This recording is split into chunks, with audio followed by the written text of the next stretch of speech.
VR46 beritahu pembalap MotoGP mereka, perang tidak lagi berguna. Akademi balap VR46 Valentino Rossi sekarang memberitahu pembalapnya bahwa, perang olahraga, tidak akan menguntungkan mereka pada MotoGP. Rossi tentu saja, terkenal dengan persaingan sengitnya dengan sesama rival sepanjang kariernya yang legendaris.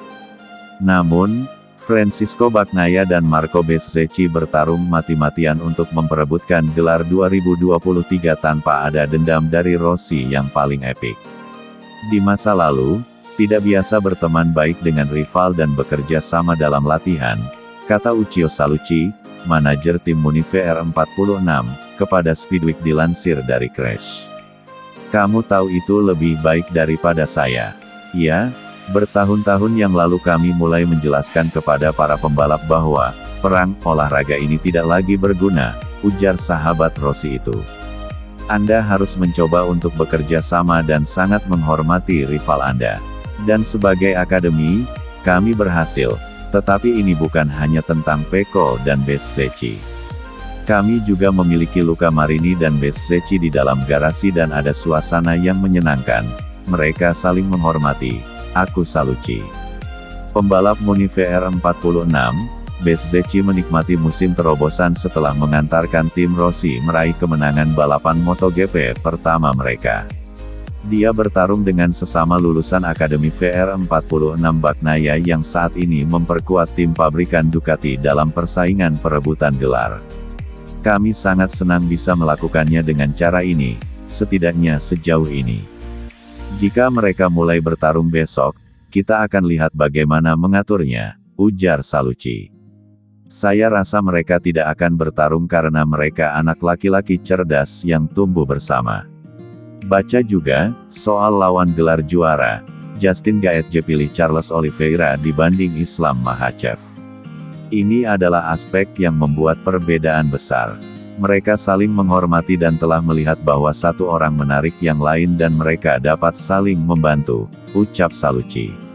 Apakah kerja tim ini adalah rahasia dari musim luar biasa VR46 sejauh ini? Tentu, saya sangat setuju, kata Salucci. Sangat membantu bahwa mereka selalu bersama di rumah. Mereka menghabiskan 9 jam sehari untuk berlatih bersama. Menghabiskan begitu banyak waktu bersama juga menciptakan persahabatan dan rasa hormat, tutur Salucci. Akademi Rossi menjalani restrukturisasi besar-besaran pada awal tahun ini. Mereka melepaskan tanggung jawab Salucci atas akademi untuk membiarkannya fokus pada tim MotoGP. Itu sedikit berubah karena benda itu menjadi sangat besar, ucap Salucci. Jadi kami memutuskan untuk membagi peran sedikit karena akan sulit untuk terus seperti itu. Jadi saya tetap di tim dan Carlo Casabianca, sang pelatih, mengambil alih akademi. Ini jauh lebih baik untuk saya dan akademi, tetapi terutama untuk para pembalap, ujar Salucci. Kami selalu sekelompok teman yang selalu melakukan sedikit hal bersama. Itu juga kekuatan kami sampai titik tertentu. Tetapi, banyak hal telah berubah dan menjadi sedikit lebih besar. Itulah mengapa benar untuk mengubah situasi secara internal di VR46 dan membagi peran untuk kebaikan kita sendiri. Salucci berharap melihat pembalap yang mewakili tim MotoGP Muni VR46 yang lulus melalui Akademi VR46 mencapai kesuksesan. Tentu saja, ya, itu mungkin, aku Salucci. Akademi pasti akan mulai mencari talenta muda lagi sekarang, seperti yang telah kami lakukan di masa lalu. Tetapi, saya pikir butuh waktu untuk itu. Setelah Marini dan Bezzecchi, saya harap Celestino Vietti akan datang. Namun, kami juga harus bekerja dengan pembalap di tim yang bukan berasal dari akademi, kata Salucci. Para pembalap MotoGP akan kembali melanjutkan persaingan pada seri balap MotoGP Inggris di sirkuit Silverstone, 4–6 Agustus.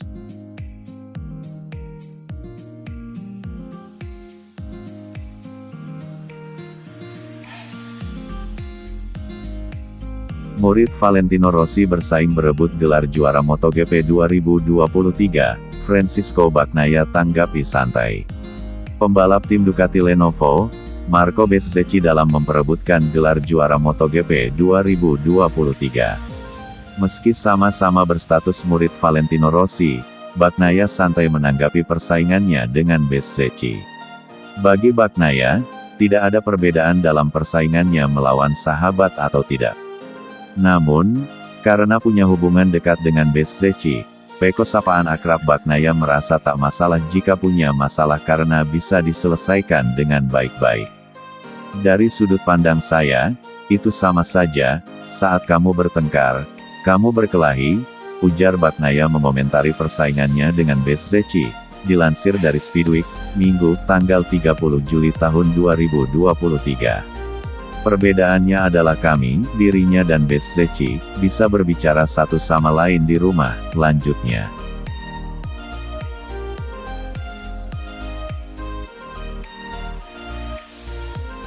Penyebab Alvaro Bautista tak masuk 10 besar di RACE 1 WSBK Ceko. Alvaro Bautista tak mampu memperlihatkan performa terbaiknya di RACE pertama World Superbike WSBK Ceko pada Sabtu, tanggal 29 Juli tahun 2023. Dirinya gagal menyelesaikan balapan di zona 10 besar. Ia hanya bisa menempati peringkat ke-12 di RACE 1 WSBK Ceko 2023. Alvaro Bautista hanya bisa naik 2 peringkat dari posisi awal balapannya, yakni P14. Hal ini menunjukkan bahwa penampilan kurang apiknya itu sudah ia perlihatkan sejak sesi Superpole. Pembalap Aruba.it Racing, Ducati tersebut akhirnya menjelaskan penyebab dirinya gagal menorehkan hasil maksimal di WSBK Ceko 2023. Salah satunya adalah masalah suku cadang motor balapnya, yang membuat dirinya harus kehilangan waktu sekitar 20 detik. Saya berpikir untuk memakai ban slick, tapi itu terlalu berisiko, dan dengan ban intermediate saya tidak pernah merasa nyaman karena saya tidak bisa melaju kencang dalam kondisi basah maupun kering, kata dia, dikutip Tempo.co dari laman resmi WSBK. Saya hanya mencoba mengambil keuntungan di beberapa lap pertama tapi start dari belakang selalu lebih sulit karena saya harus menyalip pembalap lain. Saat saya memasuki padok untuk mengganti ban, kami mengalami masalah dengan suku cadangnya, tambah dia. Lebih lanjut Alvaro Bautista menjelaskan bahwa itu bukan hari terbaiknya. Namun dirinya tetap melihat adanya sisi positif di RACE 1 WSBK Ceko 2023. Menurutnya, dia masih bisa menemukan catatan waktu di tempat kering, dan tidak merasa terlalu buruk dengan motor balapnya. Alvaro Bautista sendiri saat ini masih menempati peringkat pertama di klasemen WSBK 2023 sementara dengan torehan 395 poin. Dirinya masih unggul 54 angka dari rival terdekatnya, yakni Toprak Razgatlioglu Pata Yamaha Prometeon.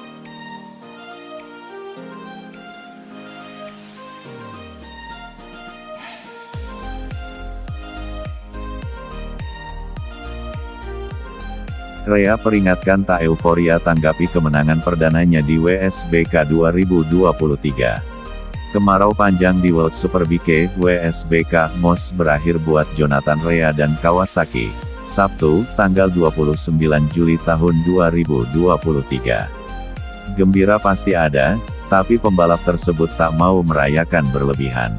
Rea mengendarai motor dengan taktik yang cerdas dan meraih kemenangan pertamanya musim ini.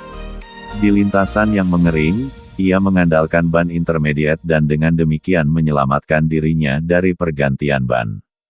Di awal balapan, Rea menyerang dengan keras untuk melepaskan diri dari pembalap lain yang memakai jenis ban serupa. Taktik itu berhasil. Pada lap terakhir, Rea kembali mengalami momen mengejutkan saat motor Yamaha milik Lorenzo Baldassarri masuk ke lintasan di tikungan 2.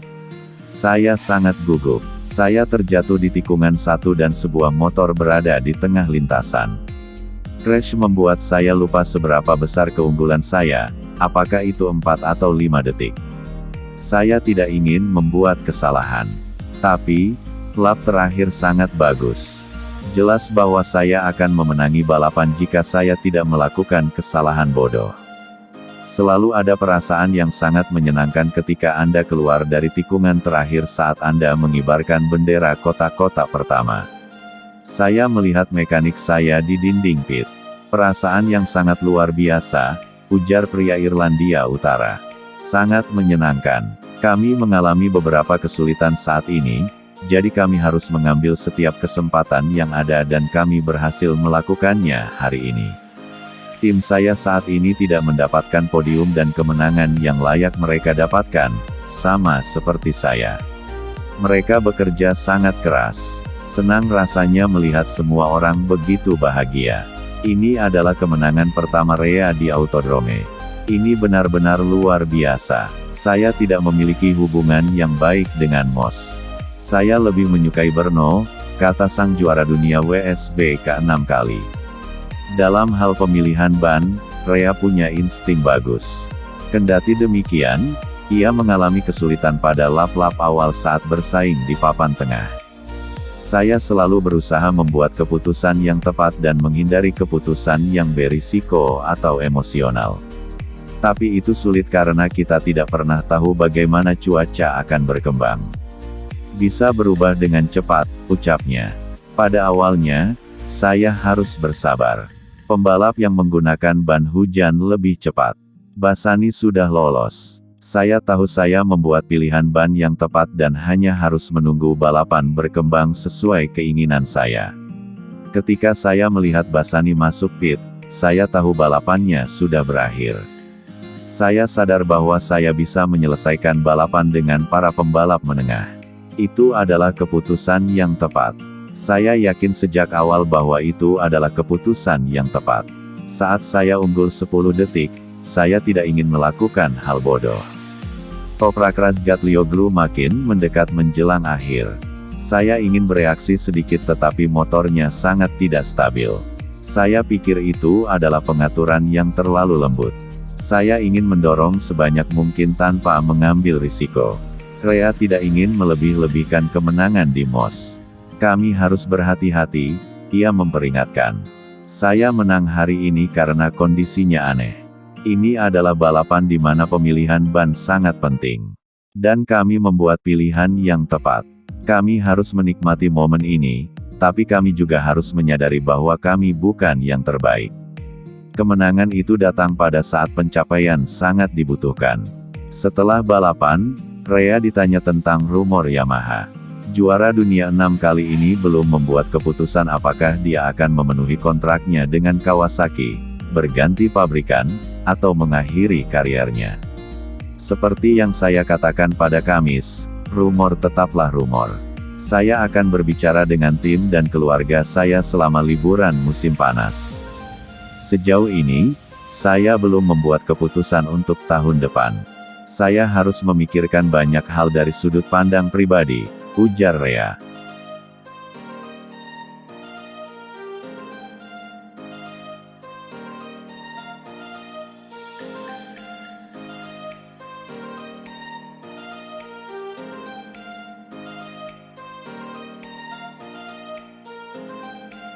Dani Pedrosa sangat dihormati pembalap KTM MotoGP.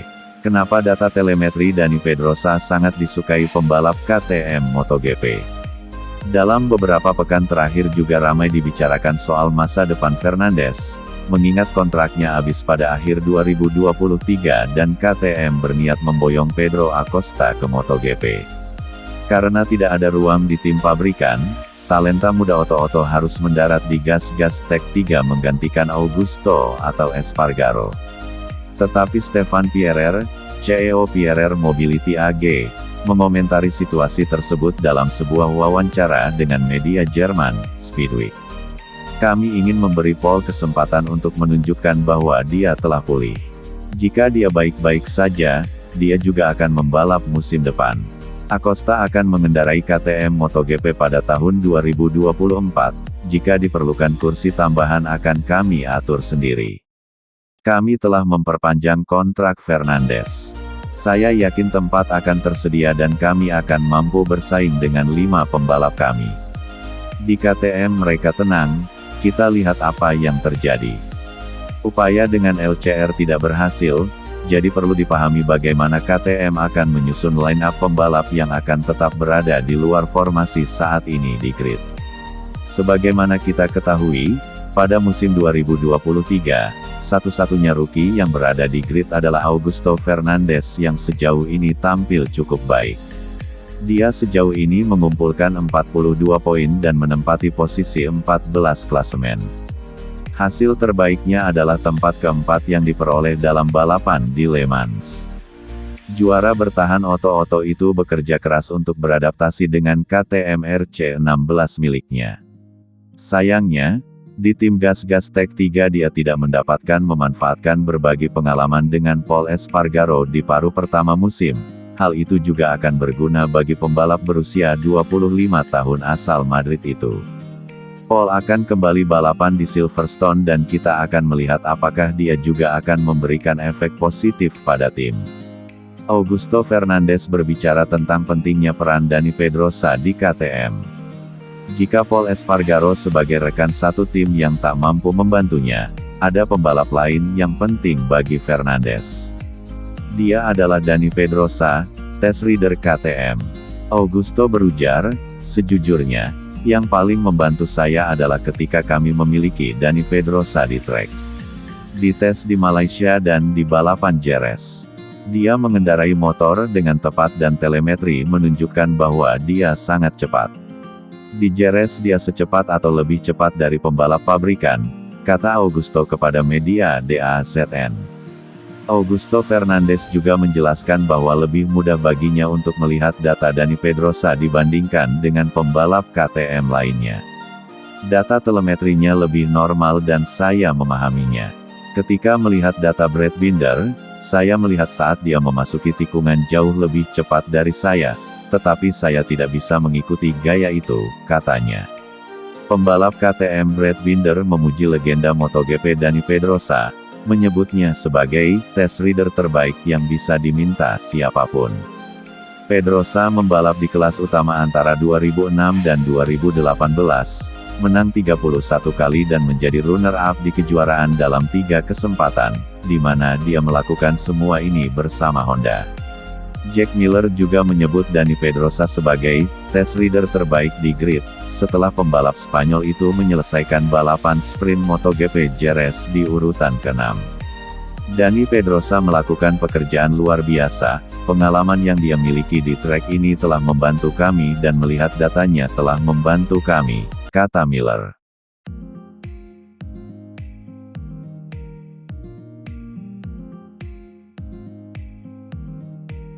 Dani Pedrosa sangat dihormati pembalap KTM MotoGP.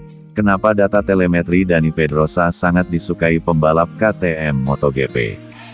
Dalam beberapa pekan terakhir juga ramai dibicarakan soal masa depan Fernandes, mengingat kontraknya habis pada akhir 2023 dan KTM berniat memboyong Pedro Acosta ke MotoGP. Karena tidak ada ruang di tim pabrikan, talenta muda Otto harus mendarat di gas-gas Tech 3 menggantikan Augusto atau Espargaro. Tetapi Stefan Pierer, CEO Pierer Mobility AG, mengomentari situasi tersebut dalam sebuah wawancara dengan media Jerman, Speedweek. Kami ingin memberi Pol kesempatan untuk menunjukkan bahwa dia telah pulih. Jika dia baik-baik saja, dia juga akan membalap musim depan.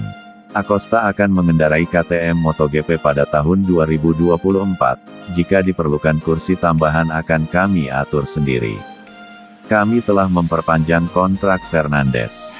Saya yakin tempat akan tersedia dan kami akan mampu bersaing dengan 5 pembalap kami. Di KTM mereka tenang, kita lihat apa yang terjadi.